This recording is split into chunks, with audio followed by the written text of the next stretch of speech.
Hello everyone. Once again, welcome to online video lectures in material science and engineering subject. आज से हम लोग जितना भी material science and engineering subject में जो आपका सिलेबस है उसका हम लोग क्या करेंगे, शॉर्ट में कंप्लीट रिवीजन करेंगे। साथ साथ क्या क्या उस ऑब्जेक्टिव इंपॉर्टेंट क्वेश्चंस हो सकता है और सब्जेक्टिव क्वेश्चंस, इसके बारे में भी हम लोग क्या करेंगे, बात करेंगे। ऑलरेडी हम पहले सब्जेक्टिव क्वेश्चंस हम ऑलरेडी प्रोवाइड करा चुके हैं। अब केवल क्या ऑब्जेक्टिव हमें क्या करना है बाबू, देखना है। किसी भी सेमेस्टर एग्जाम, कोई भी सब्जेक्ट हो, कोई भी पेपर हो, उसमें अच्छा स्कोर करने के लिए आपका जो 20 मार्क्स का जो आपका ऑब्जेक्टिव क्वेश्चंस आता है उसमें कम से कम आपको 17 या 18 क्वेश्चन सही होना ही चाहिए। और ये आउट ऑफ 20 आप आसानी से आप 17 या 18 क्वेश्चंस आप सही कर सकते हो बाबू।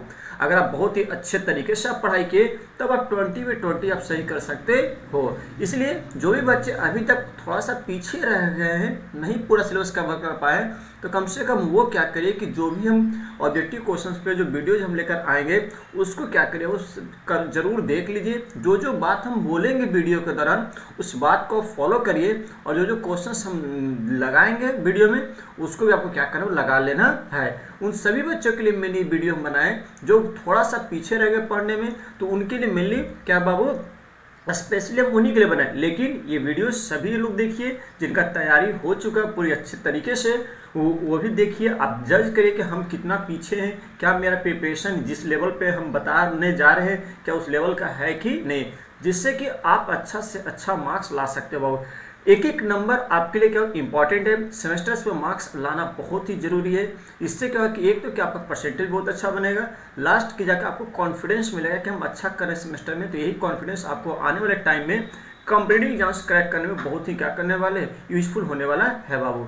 चलिए तो अब हम लोग स्टार्ट करते हैं। आज जो हम लोग लेकर आए हैं ऑब्जेक्टिव सीरीज क्वेश्चन, वो मेनली यूनिट नंबर 1, और यूनिट नंबर 1 में भी अगर हम बात करें तो मेनली किसका बाबू, कि हम अगर बात करें यूनिट नंबर 1 में तो डेट इज क्या, कि क्रिस्टल स्ट्रक्चर के बारे में। जो यूनिट नंबर 1 है उसमें दो पार्ट है, एक क्रिस्टल स्ट्रक्चर है और एक क्या हुआ आपका केमिकल बॉन्डिंग है। तो हम आज किसका बात करेंगे, आज हम बात करेंगे किसका, वो क्रिस्टल स्ट्रक्चर का बात करेंगे कि क्रिस्टल स्ट्रक्चर में सर हम क्या क्या ऐसा पढ़ ले जिससे कि मेरा ऑब्जेक्टिव क्वेश्चंस भी बन जाए और सब्जेक्टिव क्वेश्चंस भी मेरा बन जाए।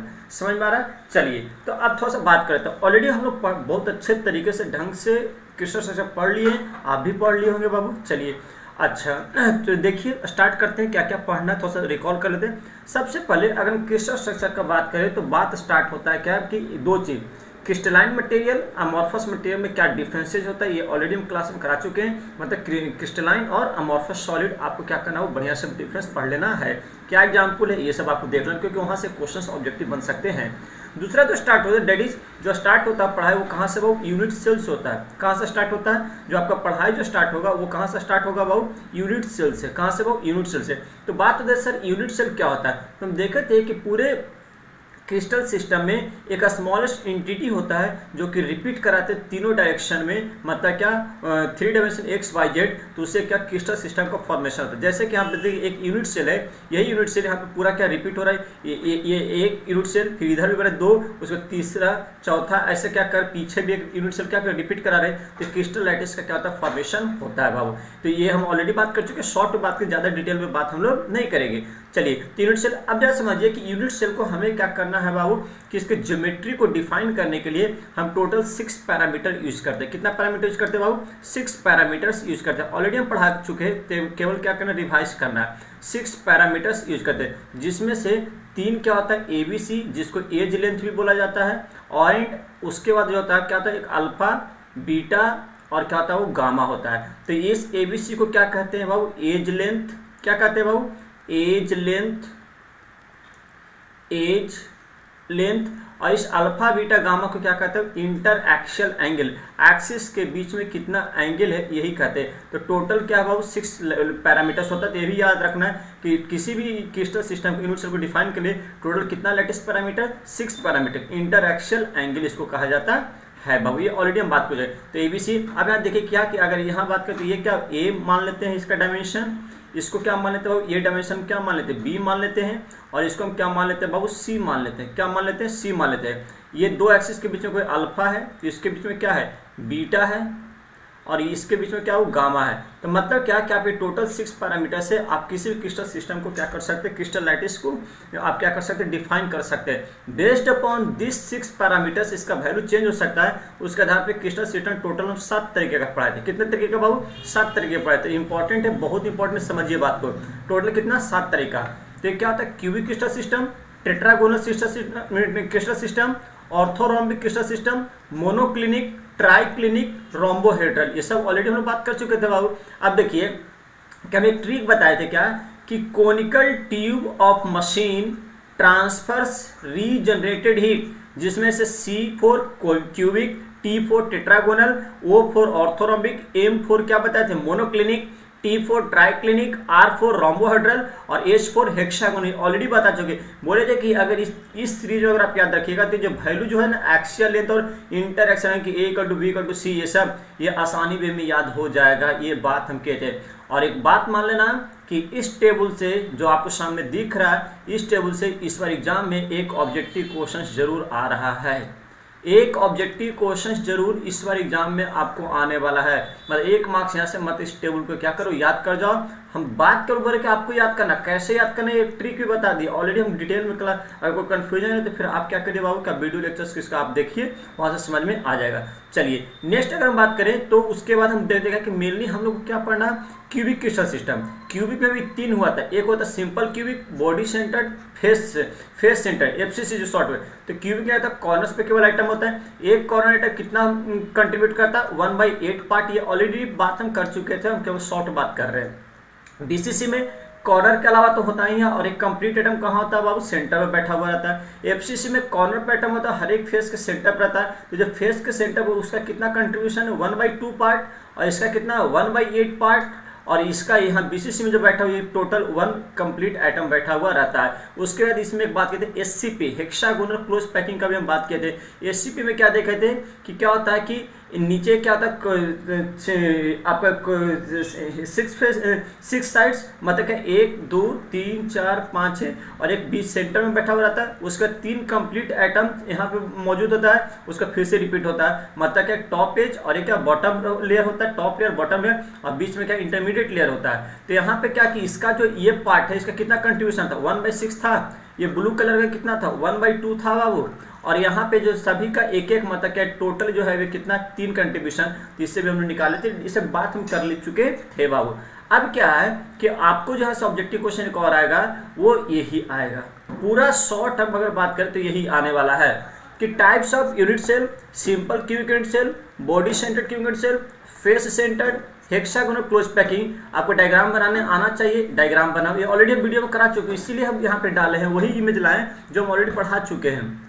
अब बताओ कि average number of items simple cubic कितना बताए थे, 1 बताए थे। एकदम याद कर लीजिए, बोले थे कि जब ये वीडियो हम दिए थे तो बोले थे कि इस टेबल से आपका 2 ऑब्जेक्टिव क्वेश्चंस इस बार एग्जाम में आने वाले हैं, एकदम कंफर्म कर रहे हैं। मतलब क्या कि अगर आप इस टेबल से याद करते तो 2 ऑब्जेक्टिव क्वेश्चंस आपको आएगा, और एक उधर। मतलब आज के वीडियो लेक्चर में हम जितना बात किया उतना आप याद करें तो 3 ऑब्जेक्टिव क्वेश्चन आ जाएगा। तो आउट ऑफ 20 3 तो आपका आज ही सॉल्व हो गया, बाकी तो 17 ही सॉल्व करना है। तो यहाँ देखिए even number pattern simple cubic कितना, 1, बॉडी सेंटर में 2, फेस सेंटर में 4, SCP में 6। अच्छा, relation between A and R, atomic radius and edge length बताए थे। A = 2R होता है किसमें, सिंपल क्यूबिक। BCC में A = 4R/√3, और उसके बाद A को 2√R, फिर क्या A को 2R बताए थे। APF एटॉमिक पैकिंग फैक्टर क्या होता है, इसको डिटेल में पढ़ना है। सिंपल क्यूबिक में क्या 52%, 68, 74, 74।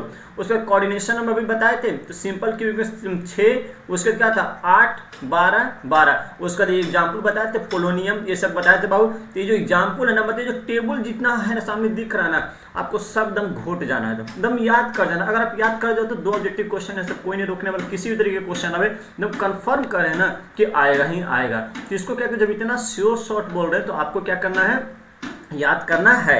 अगर इसको आपको डिटेल में देखना है तो आपको ऑलरेडी हम वीडियो लेक्चर्स प्रोवाइड कर चुके हैं, आप वहां से क्या करेंगे वो देख सकते हो बाबू। समझ में आ रहा है कि? चलिए अब देखिए कि जितना बात बोले ना उसी के आधार पर देखिए कि क्वेश्चन पूछा हुआ है। ये भी क्वेश्चन का सेट हम जाके ऑलरेडी हम पहले टेलीग्राम में दे चुके थे बाबू। टेलीग्राम क्या था, एसवीटी मेक हब पे वहां पे अपलोड किए थे। तो यहाँ देखिए क्या क्वेश्चन वही है, for rhombohedral specialist which one of the following correct. तो बोले इंटरएक्शन एंगुलर रिलेशन है, तो इसका ऑप्शन क्या था बाबू, बी ऑप्शन था, B is the right answer. मतलब क्वेश्चन उस तरीके का आता है, उसका ट्राई टेट्रागोनल के लिए पूछा था तो इसका ऑप्शन कौन था, वो बी था। उस टेबल को पढ़िए, पहला जो टेबल बताया और ये दोनों क्वेश्चन लगाए, बहुत आसानी वे में आपसे लग जाएगा। तो मतलब क्या क्वेश्चन को ये नहीं कि यही आएगा, ये इंपॉर्टेंट है ऑब्जेक्टिव में कि क्या पढ़े कि जिससे कि मेरा किसी तरीके का क्वेश्चन आए बन जाए। तो मेरा फोकस ये रहेगा कि आपको क्या पढ़ना है जिससे कि क्वेश्चन छूटे नहीं ऑब्जेक्टिव। तो आज मात्र 2 ही टेबल दिए, उस 2 टेबल को याद कर जाओ, उसके अलावा कुछ आने वाला नहीं है चैप्टर 1 में। यूनिट नंबर 1 का जो फर्स्ट पार्ट क्रिस्टल स्ट्रक्चर है, इससे बाहर कुछ नहीं आएगा, यही 2 टेबल से आपका ऑब्जेक्टिव क्वेश्चन आने वाला है। इसको याद करिए। देखिए एपीएफ पूछा किसका, कॉपर क्रिस्टल। तो सबसे पहले ये पता नहीं कॉपर क्रिस्टल कैसा शो करता है स्ट्रक्चर, कॉपर क्रिस्टल कैसा स्ट्रक्चर शो करता है, ये इंपॉर्टेंट है। तो देखिए इसके लिए आपको सामने दिखा रहे कि देखिए कि यहाँ पे क्या कॉपर कहाँ है, कॉपर कहाँ है बाबू, जल्दी बताओ। कॉपर देखिए इसमें किसमें बाबू, एफसीसी में। किसमें, एफसीसी में। यहाँ एग्जाम्पल में देखिए कि यहाँ पे कॉपर लिखे हुए कि नहीं लिखे हुए, यहाँ पे कॉपर देखिए है कि नहीं, कॉपर कॉपर किसमें, एफसीसी में। तो कॉपर के लिए बोल रहा है कि एपीएफ कितना आ जाएगा, तो जो एफसीसी का एपीएफ कितना 74%, मतलब 0.74, मतलब क्या हो 0.74। तो ये सोचिए कितना आसान है। अगर आपको कॉन्सेप्ट है तो ऑब्जेक्टिव क्वेश्चन कोई टफ नहीं होता बाबू, मतलब 0.74। नेक्स्ट क्या कह रहा है बाबू कि ए और आर के रिलेशन से आपको मैच कराना कि कौन सही मैच नहीं है। ये भी क्वेश्चन हो जाएगा कि नहीं हो जाएगा, हम केवल क्वेश्चन दिखा रहे हैं कि आप उस 2 टेबल से ही आप पूरा सॉल्व कर सकते हो बाबू। नेक्स्ट एफसीसी के लिए कोऑर्डिनेशन नंबर अभी बताया कितना, 12। कितना कोऑर्डिनेशन नंबर होता है, 12। हम बात ऑलरेडी कर चुके हैं बाबू, मतलब ऑप्शन नंबर सी। उसका देखिए कि ये सब alpha iron, copper, zinc, glass, ये सब होता है। तीसरे के लिए कौन कौन स्ट्रक्चर शो करता है, ये आपको पूरा क्या करना है, मैच कराना है। तो इसका ऑप्शन क्या हो जाएगा, सी हो जाएगा। तो मतलब इस तरीके का क्वेश्चन आता है बाबू, लेकिन बस यही है कि ये सब क्वेश्चन कितना क्वेश्चन अथाह बन सकता है ऑब्जेक्टिव में, पॉसिबिलिटी अथाह है, लेकिन आपको डीए पढ़ना है कि जिससे कि मेरा निकल जाए। इसका मतलब क्या, अभी तक 2 टेबल को याद कर जाओ, पूरी तरीके से क्वेश्चन एक भी नहीं छूटेगा। और वो 2 टेबल अगर आप याद कर लेते हो तो मतलब समझो कि जाके आप 3 क्वेश्चन इस बार एग्जाम में तब जरूर से जरूर बना के आप आओगे बाबू, एकदम जरूर से जरूर बने के आओ। अब बाकी सब क्वेश्चन प्रैक्टिस कर लेना, जो भी क्वेश्चन करवाएं इसको प्रैक्टिस कर लेना बाबू। चलिए तो आज के लिए इतना ही रखते हैं। Best of luck. कोई भी अगर डाउट हो आपको, कोई भी प्रॉब्लम हो कि सर ये क्वेश्चन नहीं बन रहा है क्या करें, तो आप सिंपली क्या करें, एसवीटी मेक हब मेरा टेलीग्राम चैनल चलता है, आप यहाँ से क्या कर सकते हैं, इस पर आप अपना क्यूरीज डाल सकते हो। यहाँ से हम क्या कर सकते हैं, आपको सॉल्व करने की कोशिश करेंगे। बाकी इसी तरीके से शॉर्ट वीडियो बनाकर कि क्या पढ़े जिससे कि आपको समझ में आ जाए आसान वे में। इसको हम क्या करेंगे, हर चैप्टर का मतलब यूनिट में भी चैप्टर होता है बाबू, तो हर चैप्टर का बनाकर आपको बहुत जल्द हम क्या कर देंगे, अपलोड कर देंगे। मतलब मटेरियल साइंस का पेपर आपको 10 तारीख को है। इसका मतलब क्या है कि आपको एकदम कंफर्म बहुत ही अच्छे तरीके से सुनियोजित वे में आपको एग्जाम जाने वाला है बाबू। मतलब क्या, आज एक अपलोड किए, एक कल अपलोड कर देंगे ऐसे करके। और आपका पहला पेपर 7 तारीख को बीएमई है, इसका मतलब बीएमई कल के बाद लग जाइए, पूरी तरह से फोकस रहिए। उसके बाद मटेरियल साइंस में 7 तारीख से पूरा और भी क्वेश्चन हम कराएंगे, लेकिन अभी भी और वीडियोज हम देते चले जाएंगे। तो आज के लिए इतना ही रखते हैं बाबू। ज़्यादा से ज़्यादा बच्चे की वीडियो शेयर आप कर सकते हैं। जो बच्चे नहीं पढ़े हैं फिर से बोले, उनके लिए स्पेशली है कि कम से कम इतना जरूर, अगर आप 20 ऑब्जेक्टिव में अगर 17 ऑब्जेक्टिव सही कर लेते हो तो आप बहुत हद तक पास हो जाओगे। जो नहीं पढ़ा उनके लिए बात कर रहे हैं, लेकिन जिन बच्चों को अगर आपको 70 में आपको 60 के ऊपर लाना है मटेरियल साइंस में, तो आपको ऑब्जेक्टिव क्वेश्चन सही करना ही होगा। मतलब दोनों के लिए, जो कम पढ़े और जो बहुत अच्छा पढ़े, दोनों के लिए इंपॉर्टेंट है कि इस वीडियो लेक्चर्स को आपको आने वाला आपको देखना होगा, जिससे कि आप ये समझिए कोई तैयारी में कोई कमी तो नहीं रह गया है। तो आज के लिए इतना ही, तब तक के लिए टेक केयर, खुश रहिए।